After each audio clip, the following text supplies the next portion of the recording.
স্টেশনটাকে সুন্দর করে কভার করার ইচ্ছে ছিল, কভার করতে গিয়ে আমি এক আনমোল রতন পেয়ে গেছি। আজ 3:30 নাগাদ, মানে বিকাল 3:30 নাগাদ উবের পথসাথীকে ডেকে নিলাম। বন্ধুকে বললাম আমাকে গন্তব্যে পৌঁছে দিতে হবে। তারপর 4 জনে মিলে লোটা কম্বল সব ডিকিতে তুলে 4 জনে রওনা হলাম এক জায়গায় যাব বলে। মানে জানা আমার গন্তব্য, কিন্তু মনে তখন অনাবিল আনন্দ। এত সুন্দর করে গুছিয়ে হয়তো তোমাদেরকে বলতেই পারছি না।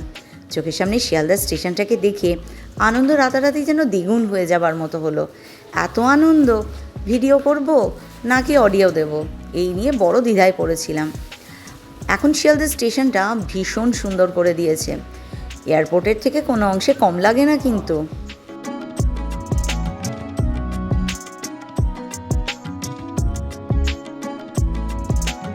এরপর এক জায়গায় সমস্ত মালপত্র রেখে মনে মনে ঠিক করেই নিয়েছিলাম আগে থাকতেই পুরো শিয়ালদা স্টেশনটাকে দেখাবো। শিয়ালদা স্টেশনে একদিকে যেমন সেনকো গোল্ড, একদিকে পিসিচন্দ্র, কি নেই এটা প্রশ্ন করো। বুঝতেই পারছি না শিয়ালদা স্টেশনে দাঁড়িয়েছি নাকি আমি বিরাট বড় কোনো শপিং কমপ্লেক্সের মধ্যে আছি। তোমার যদি মনে করো জুতোটা ছিঁড়ে গেল, তার জন্য বাটার খাদিম পাশাপাশি 2 বাইক দাঁড়িয়ে আছে যেন। আর একদিকে দেখলাম মহেন্দ্র দত্ত অ্যান্ড সানসও আছে, ছাতা, ব্যাগ।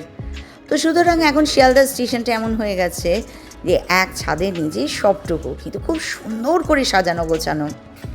এত সুন্দর, এক তো বেড়াতে যাবার আনন্দ, এত সুন্দর শিয়ালদা স্টেশনটাকে দেখে আনন্দ, আর বাঙালি নারীর মনে যা হয় আর কি, সোনার দোকান দেখলেই একটু তাকঝাক করা। একটা খুব সুন্দর নোয়া বাঁধানো দেখছিলাম। যাই হোক, পরে হবেক্ষণে, এখন তো ঘুরতে বেরিয়েছি। আমি কি আর জানি আমার জন্য কি বিরাট আনন্দ অপেক্ষা করে আছে, এক অপ্রত্যাশিত আনন্দ। কি সেটা পরে বলি, আগে ঘুরে দেখে নাও। একটা স্টেশন, বহু মানুষের রুজি রুটির জায়গা, কত ট্রেন আসে, কত মানুষ ওঠে, কত মানুষ নামে, কত মানুষের ভিড়। সেই জনসমুদ্রে বলতে পারো চিনির হাবুডুবু অবস্থা। তারই খানিকটা লেন্সবন্দি তোমাদের জন্য।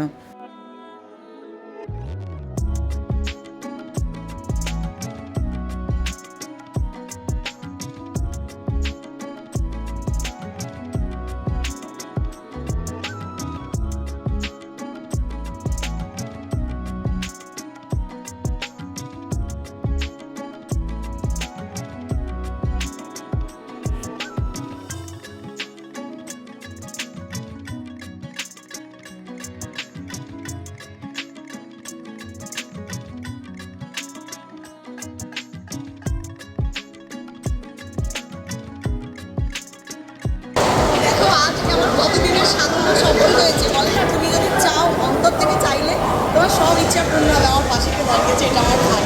আমাদের ভীষণ ইচ্ছা করছে মাথায় হাতে আশীর্বাদ করে আরও বেরোলাম প্রত্যেক দিন অনেক অনেক অনেক বড় হতে হবে কৌশিক ভাইকে। কারণ কৌশিক ভাই হচ্ছে আমাদের ওষুধ, বিনা ওষুধে ঘুম আসানোর জিনিস। এটা মন খারাপ করবো, কৌশিক ভাইয়ের ট্রাভেল ব্লগ দেখো, প্রত্যেকে দেখবে কৌশিক ভাই ট্রাভেল উইথ কৌশিক। বলে দাও ভাইয়া, সে ভাইয়ের পরিচয়ের দরকার নেই, ভাইটা ওয়ার্ল্ড ওয়াইড মানুষ। এখন প্যাসেঞ্জার আমি এখন ভাবতে পারছি না মানুষ এমন চাইতে হয়, এত প্যাশনেটলি চাইতে পাশে দাঁড়িয়ে। কৌশিক ভাইকে দেখে তাকে তো কথা বলতেই দিইনি, যখন এডিট করতে বসেছি আমি নিজেই একা একা হাসছি। সরি ভাই, তোমাকে তো একটা কথাও বলতে দিলাম না, কারণ তোমাকে দেখে এতটা আমি আনন্দ পেয়েছি। Good evening guys, welcome back to my channel. আমার একটা চিনি ব্লগ নিয়ে আমি চিনি তোমাদের সামনে চলে এসেছি। জানি না তোমরা আমার আওয়াজ পাচ্ছ কিনা। আজ থেকে একটা নতুন জার্নি শুরু করলাম। জার্নিটা হচ্ছে এখানে কিছু বিউটি থাকবে জার্নিতে, মানে সৌন্দর্যের ছোঁয়া থাকবে। আর আপামোর ব্লগটা আমার স্পিরিচুয়াল ট্রাভেল ব্লগ হতে চলেছে। কোথায় যাব, কি কি করব, সবটুকু তোমাদের সাথে শেয়ার করব। তবে এই মুহূর্তে আমার যাত্রা শুরু, বাজে এখন 16:39, মানে 4:39, আর আমি এখন বেরিয়ে পড়েছি 122:59 আপ শিয়ালদা বিকানের দুরন্ত এক্সপ্রেসে। আমার এসি 3 টায়ারের কোচ, কিন্তু কোনো জিনিস তুমি খুব প্যাশনেটলি চাইলে আর তোমার মধ্যে যদি অনেস্টি থাকে, বলে ঈশ্বর নাকি আসে সেই উইশ ফুলফিল করতে স্বয়ং। শিয়ালদা স্টেশনটাকে সুন্দর করে কভার করার ইচ্ছে ছিল, কভার করতে গিয়ে আমি এক আনমোল রতন পেয়ে গেছি। কি আনমোল রতন পেয়েছি দেখবার জন্য ব্লগটা দেখতে হবে। চলো ট্রেনে উঠে যাই। মনের মধ্যে ইচ্ছা ছিল যে কখনো বেশ এক ট্রেনে আমি আর কৌশিক ভাইয়ের সাথে ট্রাভেল ব্লগ শেয়ার করতে পারি, একই ট্রেনে আমরা দেখা করতে পারি, বা কোনো একটা স্টেশন, হয় হাওড়া নয় শিয়ালদা, না হলে কলকাতা স্টেশন, কোথাও তার সাথে দেখা হয়ে যায়। আজ যখন দেখেছি ওটাই ছিল আমার কাছে বিরাট বড় পাওয়া।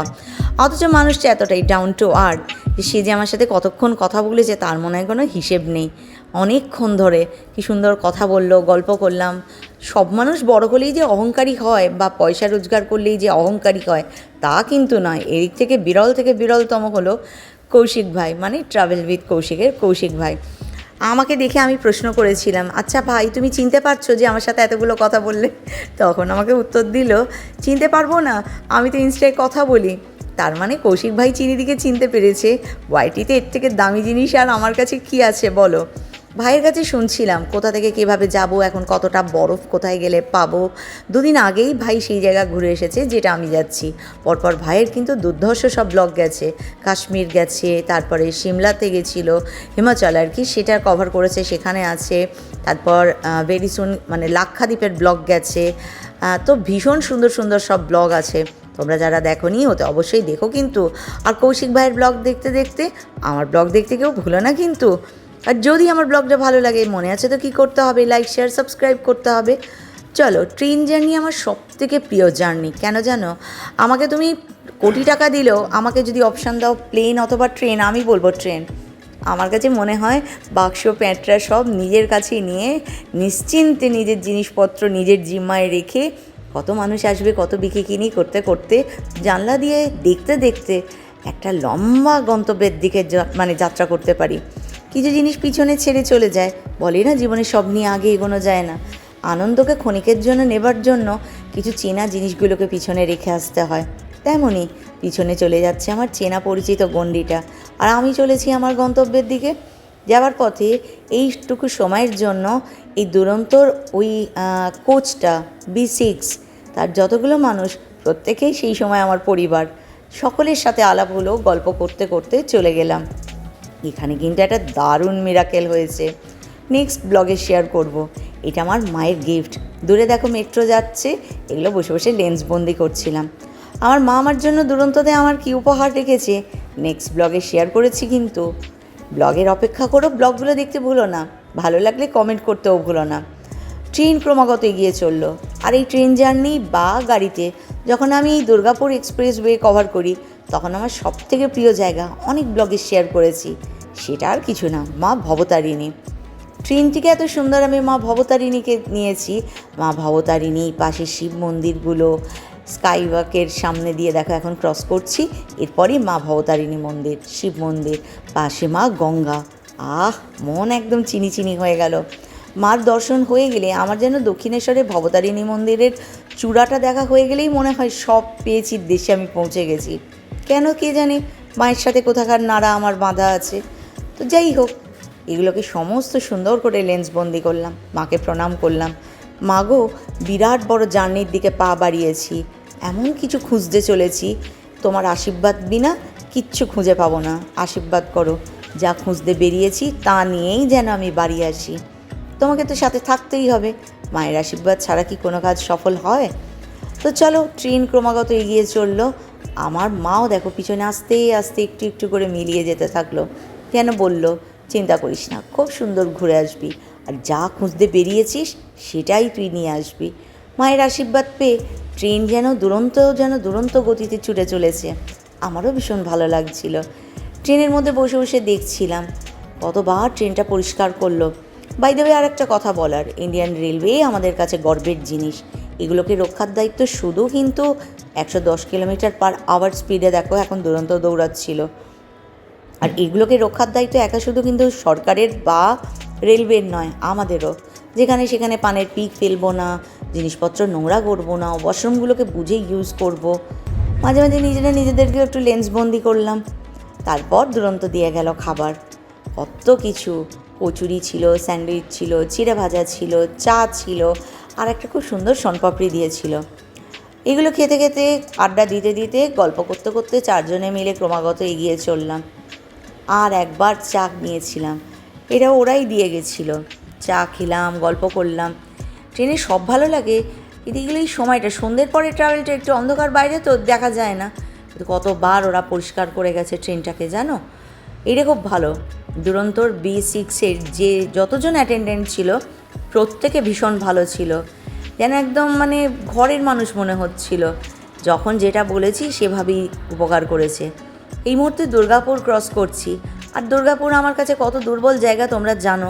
জীবনে 16টা বছর দুর্গাপুরে কাটিয়েছি। দূরে যে লাইটগুলো জ্বলছে ওটা হচ্ছে দুর্গাপুর স্টিল প্ল্যান্ট। দুর্গাপুরের উপর দিয়ে যাব আর আমার দুর্গাপুর স্টিল প্ল্যান্টকে দেখাবো না? ওটা তো আমার অন্নদাতা, আমার হাসি আনন্দ সবটুকু তার দৌলতেই। হাজব্যান্ড সেখানে কাজ করে যে। এরই মধ্যে সব করতে করতে রাতের খাবার চলে এলো। ভাত, দই ছিল, এটা একটা মিষ্টি ছিল। মিষ্টিটা পান্তুয়া নয়, আমার তো মনে হলো রাঙা আলু দিয়ে তৈরি করা, কিন্তু অসম্ভব সুন্দর খেতে। লাইফে ফার্স্ট টাইম আমি রাঙা আলুর এই মিষ্টি খেলাম। এখানে একটা ডাল ছিল, আর হচ্ছে পনির ছিল, আর রুটি। আমি ভেজ খেয়েছি, আমি বাইরে বেরোলে ননভেজ সাধারণত খাই না, অত পছন্দের আমার নয় ননভেজ, তো সেই কারণে আমি ভেজ নিয়েছিলাম। আর রুটিটা যেটা দিয়েছিল একদম গরম। এরপর ট্রেন প্রথম স্টপেজ দিল ধানবাদ। ধানবাদে কিন্তু ট্রেন থেকে নামিনি, জাস্ট ট্রেনের দরজা থেকেই আমি জাস্ট উঁকি ঝুঁকি একটু দিলাম। ধানবাদ পৌঁছে গেছি, ধানবাদ স্টেশনে দাঁড়িয়ে আছি আমরা। ট্রেন এক্ষুনি ছেড়ে দেবে, তাই ট্রেন থেকে নিচে আর নামিনি, এখানেই দাঁড়িয়ে আছি ট্রেনের দরজার সামনে।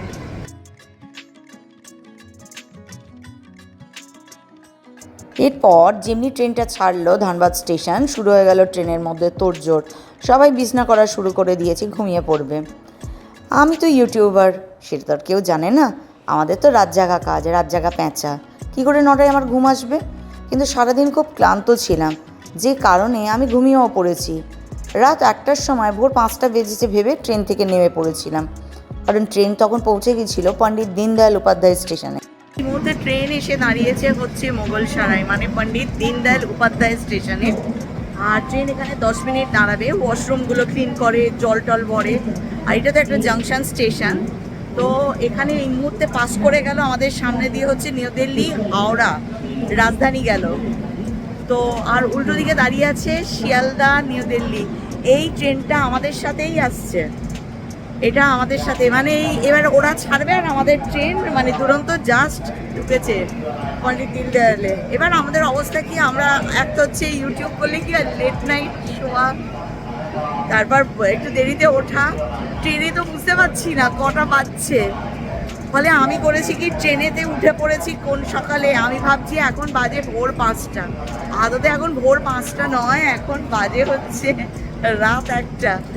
তো ব্রাশ ট্রাশ করে নিয়েছি বিনা মোবাইল দেখে, তো সে কারণে এখন একটুখানি চা নিয়েছি, চা খাবো।